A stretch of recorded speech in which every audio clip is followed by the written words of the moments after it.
Good evening, everyone. How are you? Welcome to Entrepreneur's Kitchen. And the sound, the laughter you're hearing behind me belongs to Aleksandar Stojanovic, one of my favorite entrepreneurs, and and a great guy in the realm of AI and using AI for really important insights with his newest company, AVA. So please welcome Aleksandar. Hey. Hello, hey, good to We be kind with of you. Hi, good. Zeta.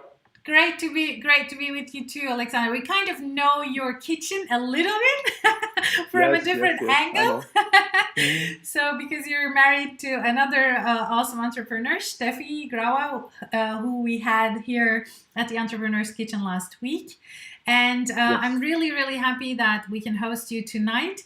Um, I mean, what are you going to cook? That's the first question. Hmm. Or are you Um, preparing some drinks? Or what is the uh, magic?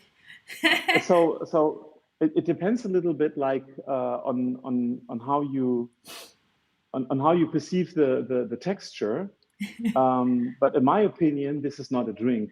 But some people may argue it's a drink. So it will be well, yeah, it's a coconut lime smoothie, which Oh, the recipe I stole in Thailand on Koh Lipe, which is a very small island, and you only have Asian food there, and just a small little assembly of tiny restaurants, and in the middle of it, there's like a they have this unbelievable smoothie, and we went there every day, not just to drink it, but to actually to spy on the ah, making. on the Yeah, on the exactly. smoothies. So it's a Yeah. coconut lime smoothie. Awesome. So there Yes. is coconut, there is lime. What is the third ingredient? So depending on what I mean, I don't consider ice to be an ingredient like Okay. water, like frozen water. So what I have here is it's a type of it's a type of a type of sugar alternative, Ah, erythrit, right? Which is a little bit less sweet than regular sugar. awesome. I have coconut milk, and I have organic lime. This is it. The Excellent. ingredients. you know Yeah. and when Steffi was here, I was making a tea, and tonight I'm making another tea. Oh, how This is original. like the tea kitchen. How original. I know. But you can do with three ingredients, you can do so many different awesome types of tea, or actually just water. So you can prepare it, and then you can let it cool, and you will have awesome flavored water just to drink, also I'm in the I'm I'm summer. I'm contemplating, like, if I use hot water instead of ice, uh, I could probably make like a coconut lime tea. I'm I'm not not so I'm sure not I'm about not that. sure. I'm also not so sure whether this is, but you Yeah, let's anyway, no, let's forget it. uh, let's do not experiment. No, Okay, no, so no, no, no. but I have two main ingredients are lemon and the Hmm. ginger, and the third one, which is really important tonight, especially in these times of coronavirus with lots of caffeine, is fresh thyme. Nice. Lots of fresh thyme, and then you just get some boiled water. I'm going to do it in a French press, and once I'm done, I will enjoy it while you're looking at me. Mm, Awesome. very good. Yeah, I But will enjoy my thing here. exactly, we have to come together and in each other's kitchens and just enjoy the stuff we prepare in real. But Yes. I have the ivar, and I have the tuna fish, and I have the cream cheese in my fridge now, which Oh, which Seda, Steffi just did. So I'm you looking have forward to no clues. So Steffi used this cream a day after to prepare a lasagna. You know, like not a regular one, like with minced meat, but actually with this Iva tuna cream, and with, I don't know what the word is, lauch. You know, like a this. leek, yeah. Yeah, exactly. Leek and corn and fresh noodle. Wow, Ah. right? Like, this was awesome. Yeah. Yeah. Well, you know, Yeah, you're like definitely I'm a lucky, yeah, lucky absolutely. guy, You're a you know. lucky person. Yeah. But I mean, your luck does not only it's not only valid for your situation at home, but also, True. you know, you were talking about it also in real life. Before we start our conversation about business and entrepreneurship, I want people to know that we're taking questions on Slido, Slido. And our event code is 50413.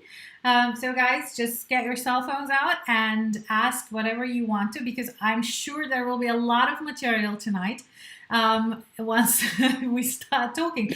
So, you know, I want to start with this, and I want you to explain. Aleksandar, Yeah. what is this? This is. I don't know. I don't know who that is. I don't even know why you're showing me this picture. Do Like you a random maybe picture of some dude. I don't know who that is. do you maybe know this person? Yeah, I don't know who that is. I have no clue who that This is. is a I don't know very what. this is a very famous dude. So that dude Yeah, is you. yeah, no. Maybe Yeah, wait, give me true. 1 second. Because there's Oh yes, the #1 hit. Yeah, yeah. your We number raped one hit. Tchaikovsky's. Yeah, yeah. We raped Exactly. Tchaikovsky's Swan. Wait, people have to see this for 1 second. So here, this is our dude. That's Yeah, Aleksandar that's me. Stojanovic, ladies and gentlemen, one of Germany's most famous AI entrepreneurs. Oh man, yeah, yeah, yeah. Explain. I was young and I needed the money. I mean, this is awesome. This isn't even bad. So it's like it was a number one hit. So how come? Yeah, How old were you? while that happened, I think I was 17. I must have been like Were you 17 not and a in the half, room something when that like that. happened? Again? Were you not in the room when that happened? Oh yes, I was in the room. Actually, like my teenage years, I really wanted to become like a rapper and a rap music producer. There was no bigger dream for me, and I think that was just like because of my lack of understanding of the world. You know, like as a teenager, you understand that music is cool and the rest is really not cool, so you want to do music, and rap music was like my thing. And while in the beginning, of course, I mean, like I'm always telling the story. Of course, I became a rapper like to impress girls, but every girl was like, "Oh, idiot!" Right? Like secret rapper. What an idiot! So I became a rap music producer because I thought like this is much cooler. But they were like, "Oh, idiot!" Right? Again, the same thing. So at the very end, I used like my musical talent to switch over like to communications. So Yeah. you might be aware of the chips brand Pringles, right? Once you Yeah. pop, you can stop. Einmal gepoppt, nie mehr gestoppt. Okay. This one comes also from me, right? Like this was I won an Effie with that. It's like a advertising award back That's then.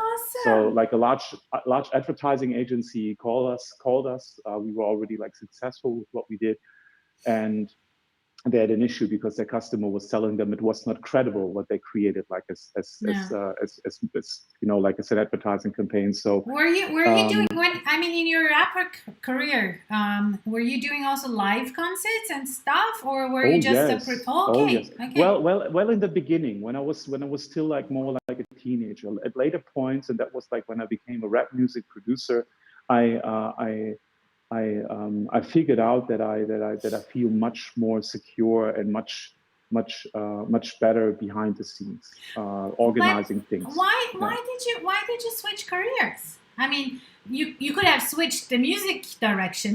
You could have become a Oh, classical I mean, like producer. when there were like a couple of very important events in that time. Like one event, I will always remember that was a friend of mine. He visited me and brought me a CD and said like, listen to this. This is crazy. Take a look at this CD. So I put it like in the CD player, but it didn't work. It like display said error. And he said like, no, you have to put it in a computer. So I put it in a computer, and that was the first time that I was able to see, I don't know, like 280 or 290 Yeah, That's yeah, my like boiling. my Yeah, that's yeah, my. like the thing. So I put this in the computer because that's the word that we use like in activation word here, like for our home smart home system. I put it in the computer, and there were then all of a sudden like really like almost 300 songs in it, and that was like when I encountered MP3 for the first time. And in the years Wow. to come, CD-ROMs, like people were burning CDs, and I literally saw music producers who were driving Ferraris who had to take the bus again, like public Wow. transport. And that was, Wow. Mm. so for me, I saw like how the digital catastrophe happened right in front of my eyes in the music Mm. industry. And for me, Mm. I was totally fascinated by how Mm. such a thing like zeros and ones was able like to really shift like this complete industry. And Yeah. on the other side, I didn't want to become part of this downtrend. So and there Mm. was another aspect, like when you do music and you end up ending up like with more and more commercial mindset, right? Mm-hmm. Like major deals and how much Mm-hmm. units you have sold and license deals. Mm-hmm. The love for the music starts to disappear a little bit, right? Like Yeah. and it becomes like a mechanical thing. You don't listen to you don't hear the complete song. You hear the hi-hats, you hear the snares, Yeah. you hear the elements, but you don't really hear the complete thing anymore. And that started Mm. also to happen. So altogether, it was like really then time like to leave this industry, Yeah. and I was lucky because I And was and able to you do that. and you were still young. So what did you do? Did you kind of in the producing? You were already in touch with computers. You had a certain Mm-hmm. relaxed relationship with putting pressing buttons. So how did the switch come about?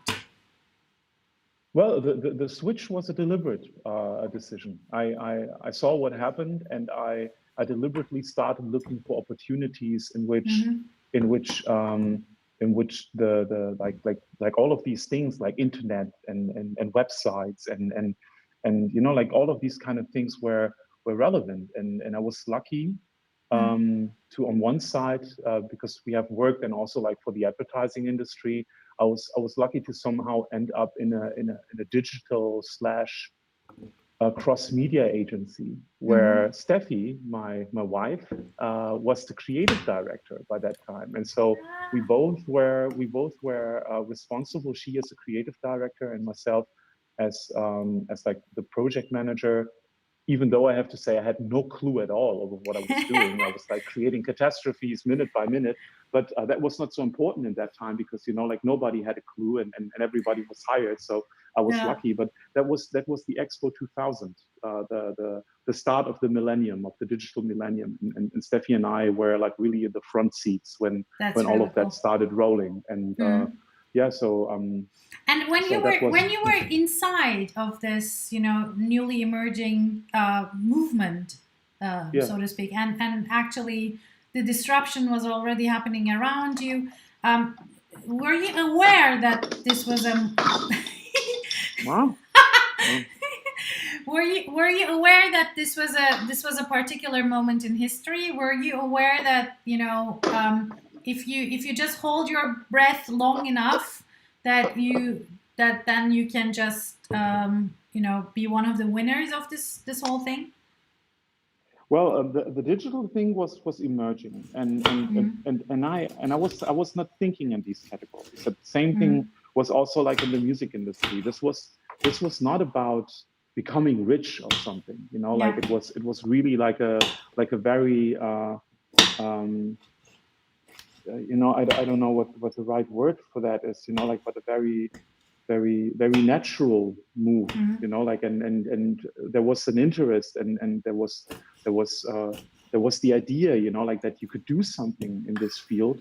mm, So it was not really like a conscious perception over how around me, like like the new market was emerging, and mm, everybody like was making money on the stock markets. I had no clue of these things. I was simply mm, fascinated about what I could do like with these technologies, and I didn't care for a minute about like what it would mean like for my mm, for my wealth or like for my commercial success or something. Same was like with music. I mean, like money came in, money went, you know, like we were kids, we were Yeah. teenagers. We were really not really thinking about like all of these kind of relationships and contexts.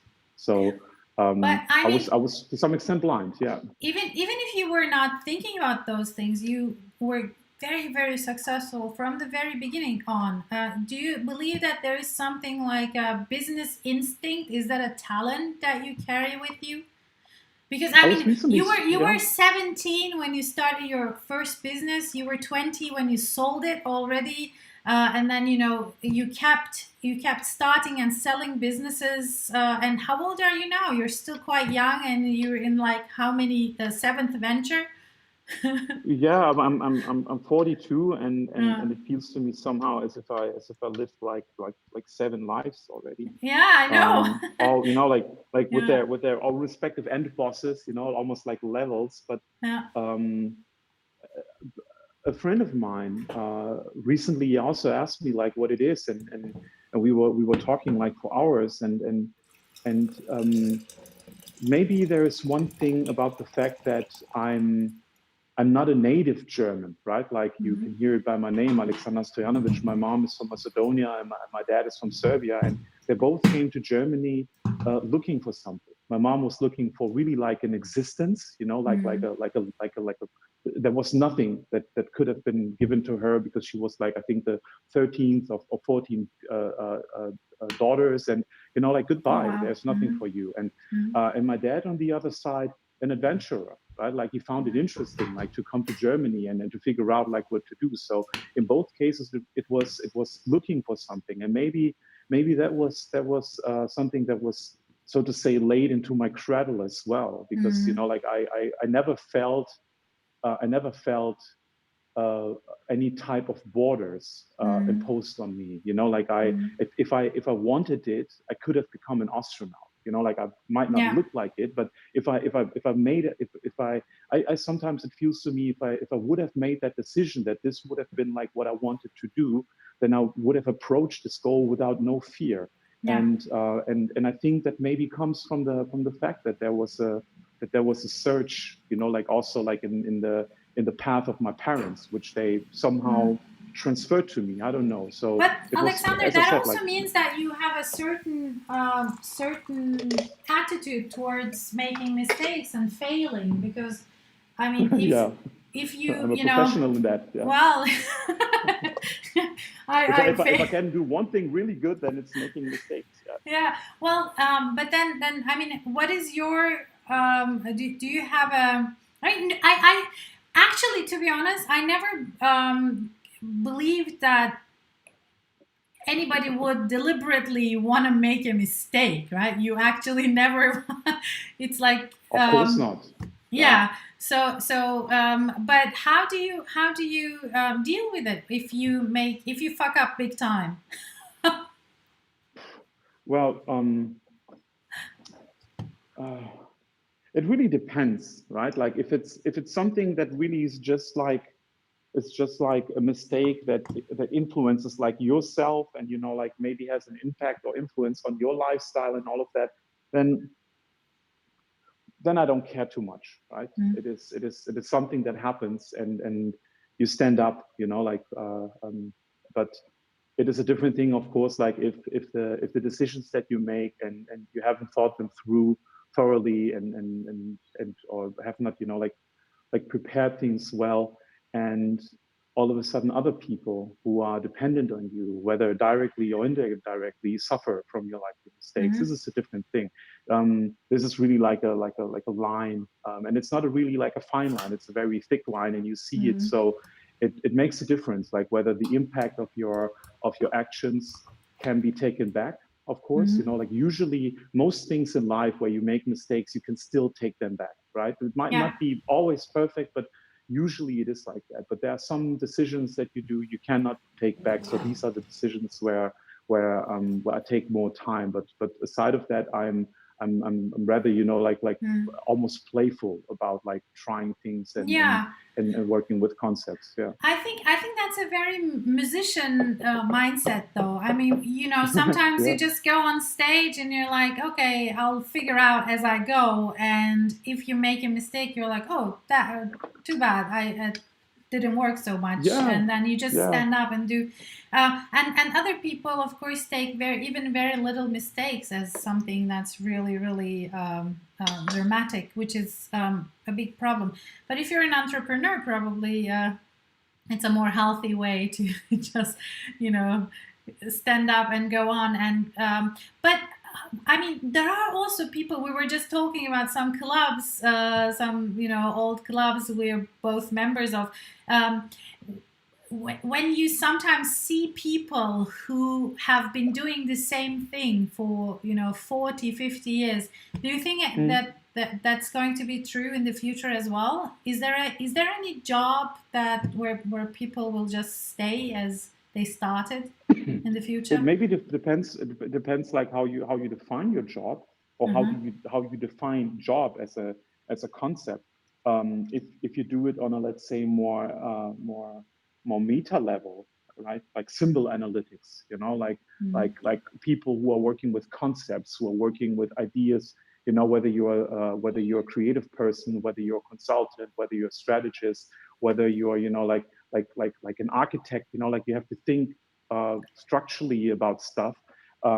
Then your true job is not being an architect or being a strategy consultant. It is about working with concepts and with ideas and those kind of things.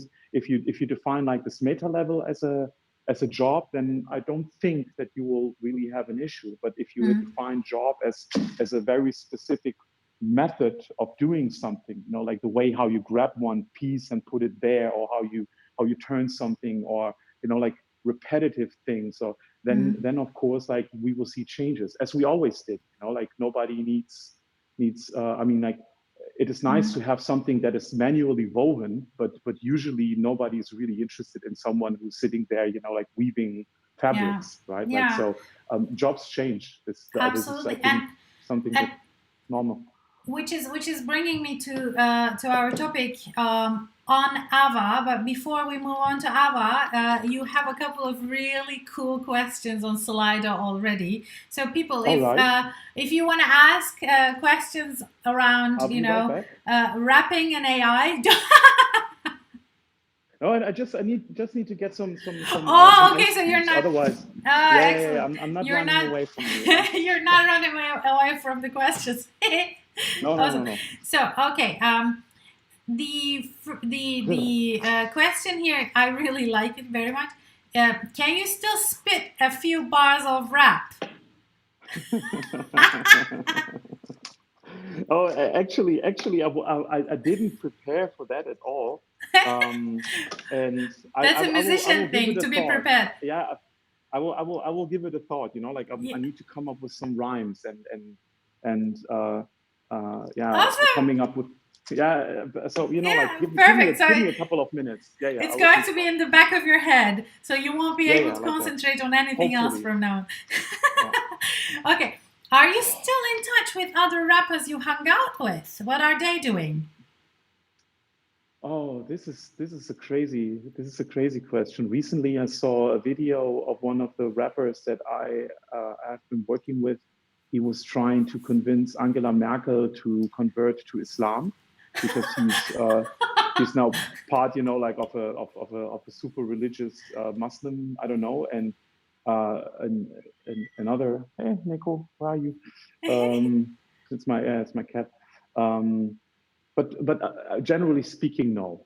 I, No. like, just by accident, like, but it's really, it's a past life, really. It's Yeah. very hard. It's very, very hard to explain how that feels. Like, even if I would encounter people, if they're still, like, living this life, I would find it Mm, very, very, very strange.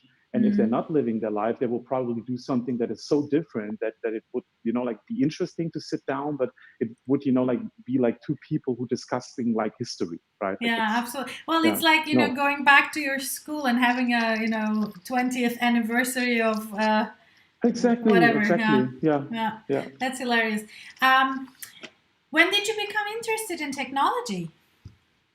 Oh, that was actually really during my time working with music. I mean, particularly rap music was always a digital thing. Mm, Well, not always. Like in the very beginning, of course, like you had like DJs who were spinning were mm, back spinning like the records to create loops, so you could rap on them. But even for that, like you needed like technology, otherwise it wouldn't be possible. But at some point sampling, of course, like became like the core mm, element of rap music, like particularly in production and sampling at its core is digital.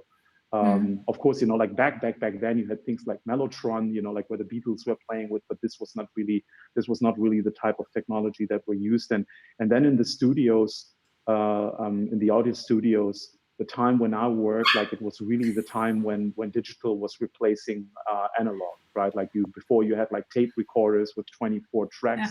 Sorry, need to Hey, bring the sweetie.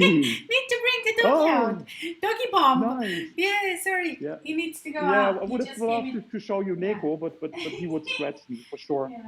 Ja, Um, bleib so draußen. Ja. digital technology was always part of like music, Mhm. and and then of course, like as I said before, like you, you saw how the music industry was heavily disrupted. It was the first industry who Mhm. actually got really disrupted by digital technologies. And I was in the front row, like I Yeah. saw people like, losing everything because before they were dragging out money like in garbage bags, like that Mhm. that much money they made, and Yeah. and all of a sudden they were not able like to pay the down To payments for survive. their Yeah, cars or for their absolutely. No, it's really. I mean, the disruption came so fast, and they mayhem. didn't Yeah. and they didn't have AVA to tell them what was happening.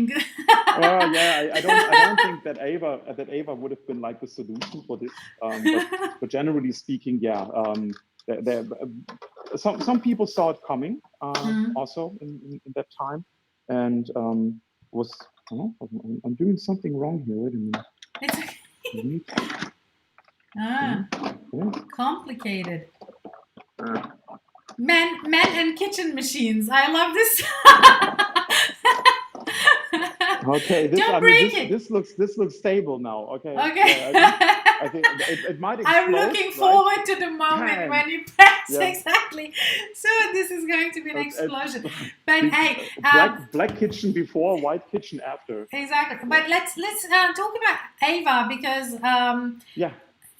because what Ava does is that it kind of warns you. It gives you prediction of the dangers that can be happening, in your neighborhood, in your country, even globally. Yes. My first question is: did you guys sense the pandemics? Well, sensing a pandemic is near impossible because Mm-hmm. you need to have like a patient zero, and there has to be some time has to pass before the medical apparatus, like people who are knowledgeable, actually see this is something new, right? Like Mm-hmm. and usually these are medical doctors, and usually there are processes in which these medical doctors are involved, so that the information about, okay, this is new, this is dangerous, flows like to the point where at some point it ends up at the WHO, Mm-hmm. or at some national CDC, like a disease control center, and that way it becomes apparent. But there have been, of course, like sources that we have in monitoring and that we look at, that have reported very early about like what is going on in China. Mm-hmm. And the one question that you then have to ask yourself is whether that information that comes in is something that you take as serious, and start like to really inform. Mm-hmm. Um, you know, it is usually it is local media, right? Like you have cases where all of a sudden you have mothers somewhere in Africa protesting and blocking roads and streets because in a village like 15 children have died, right? Like Mm-hmm.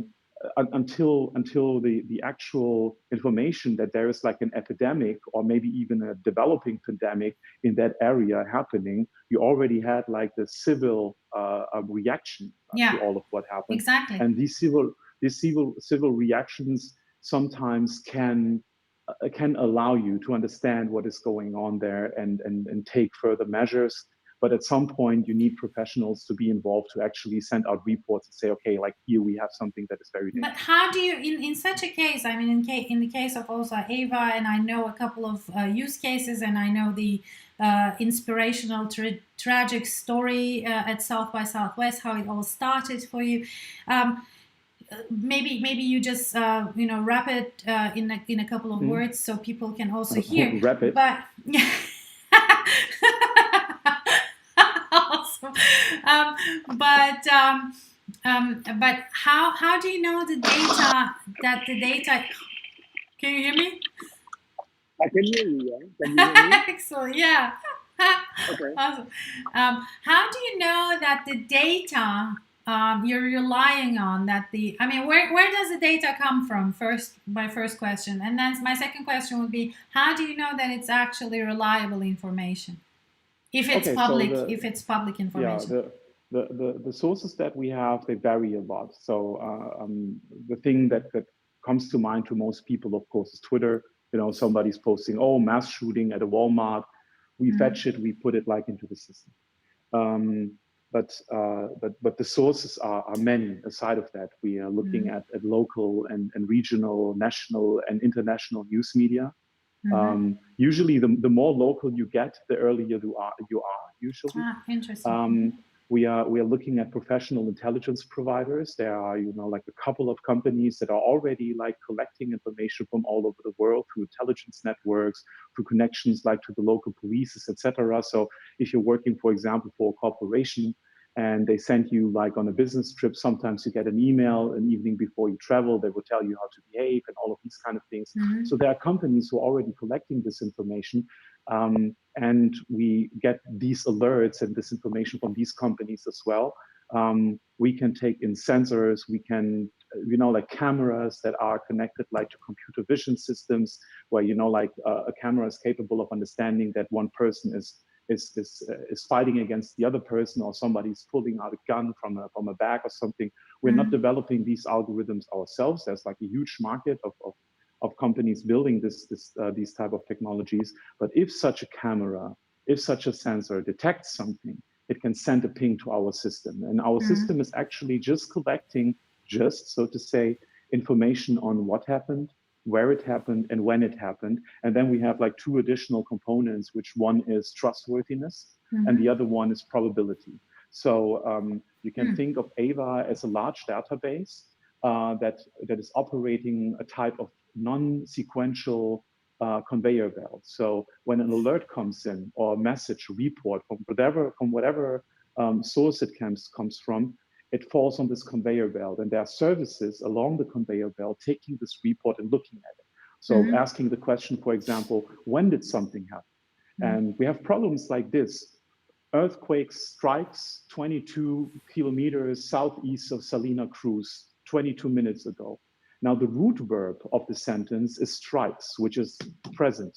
22 minutes ago is past. What is correct? What should the system do? In our case, of course, it knows 22 minutes ago is a very concrete information, and we know that such root verbs are sometimes used incorrectly grammatically. So we know it's 22 minutes ago, so we know the time.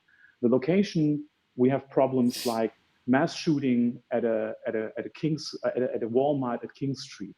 Now, this is good information. The problem is that you have in America, you have 20 Walmarts at King Street. So which one is it? Is it Chicago, Detroit, Atlanta? Yeah. So what our systems can do, for example, if it's from Twitter, as one example, we can go to the Twitter users account and take a look at the location they have put like into their own profile. We can look in locations that they have posted in the last 100 tweets. And if usually the tweets come from Chicago, then we can say with a probability of XYZ, this mass shooting happened in Chicago. So our systems go like to a separate server and take the bounding box and put it like into the map. Two questions. One of them is about, of course, I'm sure you're getting a lot of these questions around, data and what kind of data, personal data, what do you look at and how do you detect it and how do you go scan profiles and things like that. but I know that you have been very, very cautious about this from the very beginning on in the company. So let's Yes. talk about that in a couple of seconds, and then we'll move on to my other question. Yeah. How, I mean, it's kind of, you have a great product, but it's kind of a sad product too, because it's always about, I mean, oops, I mean, what I mean by that is it's mostly in use when some sort of a catastrophe happens, you know. Yeah. so, so, Well, not necessarily. Not necessarily. I mean, yeah, there is a strong component that is around like security, safety, and risk. Um, but like it is interesting. Like if you think about it, security, safety, and risk are factors or dimensions that you usually don't think about. Everything it's counted into your day-to-day life, right? You wouldn't even guess that you made choices of your life, like where you buy your house or rent your flat, where you send your children to school, where you make your vacation, etc. That security is already counted in, right? Like it's something that you do on a visceral level. You don't really object. There is no objective standard by which people are doing that. But somehow security is a little bit like eyesight, right? Like your eyes. I mean, like I could ask you the question, and to everybody who's watching, when was actually the last time you deliberately, consciously thought about your eyeballs? Right? People don't think about their eyeballs, like they only tend to think about them I'm when doing it something right is now wrong. because you just said so. Yeah, of course, of course. Like when you point to it, then of course everybody's like, oh, I have eyeballs, right? I forgot, right? But you have them, and you're not aware of them until Yeah. they start to itch, to scratch, to hurt, to bleed, things like that. And all of a sudden, nothing is more important than your eyes, Yeah. because now it is really something that is of importance. So it is security, safety, and risk is factored into everything, really into every single aspect of life. Yeah. But we're not really seeing it. So what we do with AVA is we try to create like an objective standard as good as possible in terms of what is going on in the world. So AVA is, I mean, like back then I put it like here on the screen, or like Yeah, I can see I it in the can background. yeah, like come Yeah, on, awesome. I come over, and you can just take a look at a little bit of it. I don't know, like, so Cool. Yeah. like information from everywhere in the world, and everything is in there. But AVA is not this interface. AVA is not the screen. It's not the map. It's not the app. AVA is actually the database, the data fusion database, and the system in the back that is putting information from all of these various sources into one common standard. And if the standard is already there, then you can do stuff with it. You can use neural networks. You can create models. You can predict stuff on the history and on the current state. And we don't even have to do that. We can leave this to partners and to others, right? Like, because the core thing of it is really like putting everything into one common standard, and to allow people, organizations, societies, countries, cities to actually exchange on Yeah. such an important topic like security, safety, and risk in a language that is common, like nodes, like everywhere in the world, a C is a C, right? So um, this helps us like to communicate about what we are really talking about, and Yeah. this allows us to make better decisions, and these decisions can influence the life of families, can influence the life of large corporations, of public transport systems, of police, of really everything. And therefore I stopped thinking about like this bad side of it. But I know exactly what you mean. It is something that happened to me while in my life before. I was working a lot like at the intersection of digital health and digital technologies. If you're a pharmaceutical company and you're creating a compound to fight cancer, the only way for you to make money is by having someone who has that cancer going to the doctor, right? Like, Yeah. so can you actually celebrate the sold product, Yeah, or can you not? Like, and I it's a know. similar situation that we have here. It's a little bit like a dilemma, and We have I agree. we have a Yeah. couple of we actually have another couple of very interesting questions. So one of them is, do you think that a decentralized version of AVA would be possible? I think so, yes, and I would argue that under circumstances it would probably like be even the only version that works. If you Mm-hmm. think, for example, about countries in which you have governments which potentially are not really interested in sharing like the true status of security and safety, right? You don't want to have like a server in that country that can be actually shut down by just plugging, by pulling the Mm-hmm. plug. Yeah, exactly. So Yeah. this is just one thought in that regard. Then of course we had ideas about, I know like we're not really working intensively on that, but ideas about, for example, tokenizing Mm-hmm. like this complete concept, because you have cities that are totally out of budget, like they're not capable of buying things, they're not capable of repairing streets and so Which on, are but they have probably data, the right? cities that are most in need of such systems, right? Yeah. Exactly. Mm. Like in New York, New York can buy Palantir, but Yeah. Baltimore, Yeah. they cannot. So Mm. in some way we need to democratize this technology so it becomes cheaper. And Mm. maybe you could even go as far as to say, like, if you as a city have data that can be used by other companies, by organizations, even by public services, put it in there and make money from it, Yeah. like, or even that, as long, of course, as you're not working like with private data, like personal information of Yeah, people. which This is is very important line. Yeah. again coming back at us as a question: is the GDPR hindering your business or helping it? No, it's not hindering us at all. As a matter of fact, we are very lucky to have someone in our circle of advisors and investors who's like a lawyer, who's very knowledgeable on European rights. So he was involved like in all the large antitrust cases, and is very knowledgeable also on the things that have been created by the Albrecht Commission, which was like Mm-hmm. responsible for creating GDPR, which then was translated like into international law or directives by the European member countries. And Mm-hmm. we started from the very beginning operating as a post GDPR company. So we did not have to refactor our systems or think of ways. I'm also like ready, like to roll.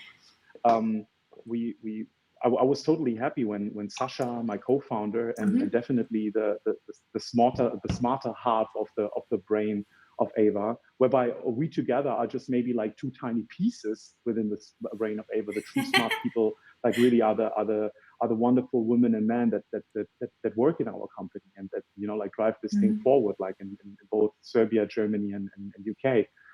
But he was like one of the people who said, like, I want to drive AVA so far as possible technologically without using one single name in our database. Like, Mm-hmm. how far can we go without actually user accounts and Mm-hmm. without actually working with data of personal data? And we have been approached, of course, like by organizations that wanted to use like personal data Mm-hmm. to find something out of relevance, like to organize crime or those kind of things. But we refrain from doing that. We leave this part of the business to others. We think it is not in our DNA. We feel Mm-hmm. like being really like driven by European humanistic perspectives and ethics, and we simply don't want to cross this, and we believe by not wanting to cross this we actually become the better solution by Yeah. like circumventing things, like if it's a creativity, right? Like, if creativity starts with a no, like if you say Mm. we don't want to do that, you need to find other ways, like how to solve your problems, and Yeah. all of a sudden you come to solutions people never thought about, right? Like, and I, I, I think I think Um, organizations, yeah, like working with those kind of things, they're sometimes too lazy. They say we need personal data to somehow solve this problem, but this is not really always yeah. true. So yeah, absolutely. I mean, you sometimes constraints in certain aspects help you really get your brain, the creative juices flowing. So you find a Mm. possibility. Is it good? I'm looking at it and I'm like, I want to try that. And I'm thinking I It's have like lime in my Thailand. kitchen, but I don't have coconut. coconut it's like Thailand. milk Oh. juice. Yeah, well, Mm. tomorrow I'm going Milk. to the Yeah. supermarket. Hey, we have to now come to a close. Yep. This was such an interesting, such an interesting conversation, but it was very serious. So now we have to start cracking jokes. Oh, okay. You know, like, I was thinking about it, and I love this joke. It is. I hope it's funny. I think it's hilarious, and it's never criticize someone until you have at least walked for 1 mile in their shoes. That way, when you criticize, you're 1 mile away and you have their shoes.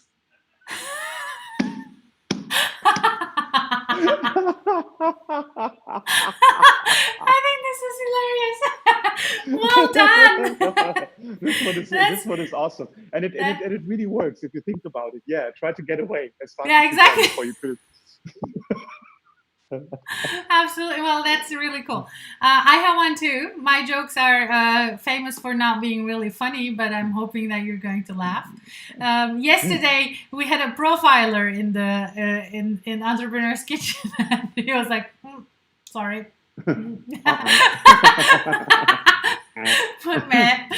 But I don't care. This is my show. I get to do whatever I want. So I will laugh a lot to that now. I will laugh, I promise.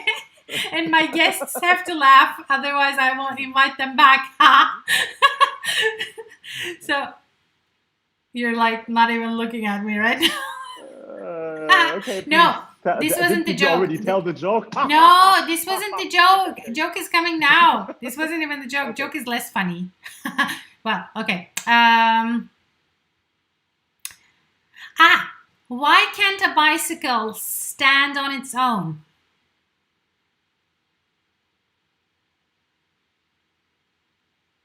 Because Why? it's too tired. Ho ho.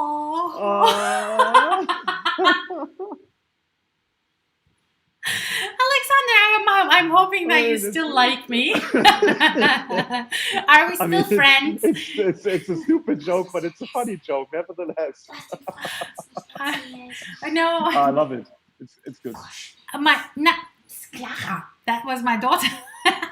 She was like, "Go out." Yeah, thank you for laughing. At least you know. No, I really thought it's funny, but it's like one of these jokes where you know, like you sit there and you wonder, and then something happens in the brain and you have to laugh, and you at some point you're not sure whether you're laughing about yourself because you're laughing or whether you're laughing because of the joke. But it's one of this like they have a specific word in Germany like for these type of jokes, but I forgot like how. Well, it takes a while. It takes a while. You're like, Yep. What does it say? I know, but I like those kinds of jokes. You know, most of my I was jokes. never good at telling jokes. But you're good at rapping. I have a question here Oh my God, yeah, rapping. we still, you will have to end this show in a rap. But one question is, why did you choose Swan Lake for your first rap for that video? Oh, For your hit? that was not the first song that we ever produced. No. Actually, I never intended to become a rapper on that one myself. Like we were, as I said, like we were young and needed the money, and with some of the things that were more commercial, we were producing them, and then we went like to the record labels, like the major labels that we worked with, and we proposed like the songs to them, and told them, hey, this could be great for your artist A or artist B or artist C. But a little bit like selling an apartment, you need to stage it, right? Like you need to put a bed, you need to put the pillows a little bit, a couple of books. So in order, like an artist and repertoire manager at a large record company to understand like the impact of the song, you need to actually finish it so that they understand what you want to tell them. So the only reason why my voice was on this rap song was because we needed to stage the song, right? Like we needed to complete it. You were just like the solution for the moment. Yes, exactly. It was just temporary. Then we went here to Berlin, to Wittelsbacher Straße, to BMG Berlin, to the people that we were working with, and we presented them the song, and they were like, "Yeah, this is a hit! Wow, great!" And we were saying like, "Yeah, you could use Oli P, That's or like one of hilarious. these." And they were like, "No, it will stay like that." And we said like, I was saying like, "No, it won't stay like that." And they were becoming more serious, like in their tones. They're like, "Yeah, it will stay like that." And it was like, "No, it won't stay like that." And they were like, "Yes, it will stay like that." Wow. So that was actually the first time, being very young, where I encountered like the very powerful combination of giving you rewards for behaving in the way that they want you, but then on the other side, adding up threats and potential punishment if you don't behave right. And this combination was very powerful. So Uh, even like my partner said, like, "Hey, Alex, are you stupid? You don't." First of all, they want to give us a lot of money, and second of all, if we don't take the money, they will actually destroy us. So you have to do it. So actually, I ended up like doing this song. I mean, I keep saying, or I keep actually also hearing that mafia and music kind of hang. The methods are not very different. Yeah, Absolutely. That is true. Yeah. Actually, the last question could have been of help for tonight's closing wrap, which you will be doing for us in just a couple of seconds. Before you do that, I will say thank you so much, Aleksandar. This was such a delight talking to you, and thank you for taking the time and joining us here at the Entrepreneur's Kitchen. I wish you and Ava all the best. Thank you. And I'm at one side of my heart, I'm like, yeah, they're so cool, they're so successful. On the other side, I'm like, that means the world is fucked. But Oh, come on, no. Well, no, I tell you, our world, and I really mean it, our world and our lives will be so much better if we have a technology like AVA running. It's almost like saying your lab analysis of your blood, right, is only delivering you shitty results because finally you can see like your blood sugar is too high, you're this, you're that, and whatever. But it also gives you the opportunity to take action and make things better. And that is, like the first step is seeing the bad thing, but the second step is actually taking action and doing something about it. And therefore, the AVA will definitely become part of the solution towards a better world, not the other way around. Yeah, Totally convinced. I'm not at all questioning that part, not at all. Because as long as you are behind this, I know that it's all going to be super, super cool for the world. Again, thank you so much for being here tonight. What do you think about AI-generated rap lyrics? Are you familiar with this? That AI composes songs, at least lyrics? Why not? I remember like there was this. I think even Matthias posted it. This song that an AI created like for the Eurovision Song Contest. Something with jeans. I don't know. It was like a totally strange song, but it was well produced. Well, I mean, music will at some point, as long as it's like not music that you listen to in an elevator, music will always have the human component. And even if an AI brings in like the human imperfections into songs, it will be automated human imperfections. I think there will be parts in our life where we want to connect between us as humans. And music is a language to connect between humans. And I doubt that there will be a time where we feel the need to connect with machines. Maybe at some point, I don't know, like there are strange stuff, but I think music is a, as I say, like a really universal language. And do you? I mean, this is really my last question. But do you ever go back and jam a little? Do you still have music instruments around? And no. I have like one Ableton, like these. Yeah. I took it out, I think like 2 times last year, and I put it away because like I don't have the time for that. Yeah. No, I'm happy. Well, same here. I mean, it's really once it, as you just said. I mean, I used to be a concert pianist. I used to play like these crazy concerts. And wow, how you did? Yeah, I know. Yeah. and now it's like if I get to my piano once a week, it's like whoa, I played the piano today. But I totally understand and I feel you. If it's not too uncomfortable for you, I would really appreciate closing this episode with a few, just a few verses. um, I have something prepared now, just quickly awesome! while we were Yay! discussing. But Seda, Yeah. it won't work without a beat, so I need a beatbox. Oh my god! How does that go? So Even that will be you. You are like my human beatbox. Come on, okay. drop it. What do I do? Yeah, you make a beat with your mouth, something like that, like Boom, boom, psh, boom. what a great boom, show. Boom, Vasida and me, boom, we are saying boom, goodbye. boom, Here on Mindship TV. boom, All right? boom, Yo. Yeah! Thank you. All right, you happy? Stay on the line. We're having a backstage party. You stay online. Thank you guys. Okay, good night. Have a good night. Thanks for joining. Stay online for the backstage party. Bye.